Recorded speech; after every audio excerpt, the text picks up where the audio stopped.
자, 여러분 안녕하세요. 오늘은 호중구 감소성 발열에 대해서 살펴보려고 해요. 요새 암 환자가 굉장히 늘어나고 있기 때문에 이 항암 치료도 많이 하게 됩니다. 항암 치료 중에 생기는 부작용 중에 꽤 이제 심각한 게 이 호중구 감소성 발열이라고 하는 게 있어요. 이게 뭐냐면은 우리 몸에 이제 호중구라는 게 있거든요. 호중구, 이 피에 있는 거요. 자, 피에 뭐가 있나요? 피에 이제 적혈구가 있고요. 산소 운반하는 애죠. 백혈구가 있고, 그 다음에 이제 혈소판이 있어요. 혈소판은 이제 피 굳게 하는 거고, 백혈구가 이제 우리 몸의 어떤 전투 집단, 그러니까 외적이 쳐들어왔을 때 병균이랑 싸우는 애입니다. 그 중에 이제 호중구도 있고, 호산구도 있고, 호염기구도 있고, 뭐 많아요. 많은데 대식세포도 있고, T세포도 있고, B세포도 다 많은데, 그 중에 이제 이 호중구가 굉장히 중요합니다. 사실 뭐 제일 중요하다고 봐도 크게 뭐 나쁜 그런 말이 아니에요.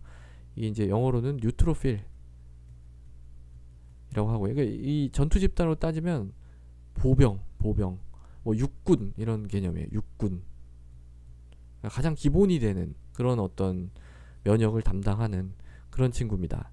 그런데 이제 이런 뭐 호중구 포함해서 다른 세포들도 마찬가지지만 이 피에 있는 세포는 한번 만들어져 영원히 사는 게 아니에요. 얘가 이제 살았다가 다시 죽었다가 다시 골수해서 만들었다가 다시 죽었다가 이렇게 이제 골수에서 만들었다 다시 죽었다 이걸 이제 반복을 하는 거죠. 이렇게. 그런데 이 항암 치료의 원리가 이제 어떤 원리냐면요, 암세포라는 게 이제 잘 자라는 놈을 타겟해서 죽이는 거잖아요. 이게 막 자라는 거를 죽이는 거예요. 그러니까 얘가 디텍션 하는 거는, 인지하는 거는 이제 잘 자라는가 하는 거예요. 잘 자라는가, 많이 잘 생기는가, 그런 놈을 찾아서 죽이는데, 이 호중구 많이 생기죠. 골수에서 계속 만들어내고 계속 죽으니까 계속 더 만들어내고 이러는 거죠. 그러니까 얘까지 죽여버리는 거예요. 이게, 이걸 우리가 골수 독성이라고 해요. 골수 독성. 영어로는 이제 마이엘로 서프레션이라고 하는데, 이런 독성 때문에 이제 호중구가 떨어집니다. 그리고 또 이제 이 잘 자라는 그런 세포를 죽인다고 했잖아요. 그 항암 치료가 또 잘 자라는 세포가 있어요. 어디냐면 위장관입니다. 위장관. 이게 밥을 먹으면 이렇게 위로 들어와서 이렇게 소장으로 가서 이렇게 쭉 해가지고 대변을 빠져나가잖아요. 근데 이제 이게 외부에 닿는 데다 보니까 여기 점막, 이 제일 겉에 있는 걸 우리가 점막이라고 그래요. 점막 세포는 계속 떨어져 나가요. 자극에 의해서 떨어져 나가서 다시 이제 밑에서 만들어내고, 다시 떨어져 나가면 다시 만들어내고, 이런 식이에요. 그래서 얘도 잘 자라는 세포죠. 그런데 그걸 항암 치료를 해버리니까 얘도 점막이 싹 탈락이 돼버립니다. 그러니까 뭐 이렇게 이제 층이 여러 층이 있고, 요 표면에 있는 층이 계속 떨어져 나가면 얘가 잘 재생이 돼야 되는데, 잘 자라는 놈을 억제를 하다 보니까 얘가 재생이 잘 안 되고, 뭐 이런 식으로, 개념적으로 말씀드리면 이런 식으로 이제 되는 거예요. 그러면 어떻게 되겠어요? 이런 병균이 이쪽으로 이렇게 들어오기가 쉽겠죠. 병균이 들어오면은 열이 나겠죠. 이미 또 우리가 맞서 싸울 군대는 별로 없죠.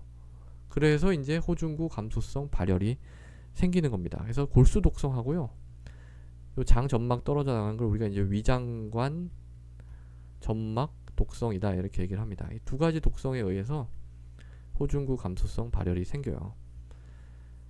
그래서 이게 만약에 생긴다 그러면 일단 열이 나는데요, 열이 이제 38도, 어떤 데서는 38.3도라고도 하기도 해요. 저는 보통 이제 38도 1시간 정도 이렇게 나는 게 이제 확인이 되고, 호중구가 떨어진다고 했는데 몇 개냐, 1000개 잡습니다. 1000개. 1000개보다 떨어지고, 혹시 500개보다 더 떨어지면 굉장히 심한 거고요. 심한 상황이고. 예. 요렇게 이제 돼 있으면은 이거는 뭐 항생제를 써야 되겠죠. 입원을 해서 항생제를 쓸 수도 있고, 아니면 외래에서 다니시면서 항생제를 쓸 수도 있습니다.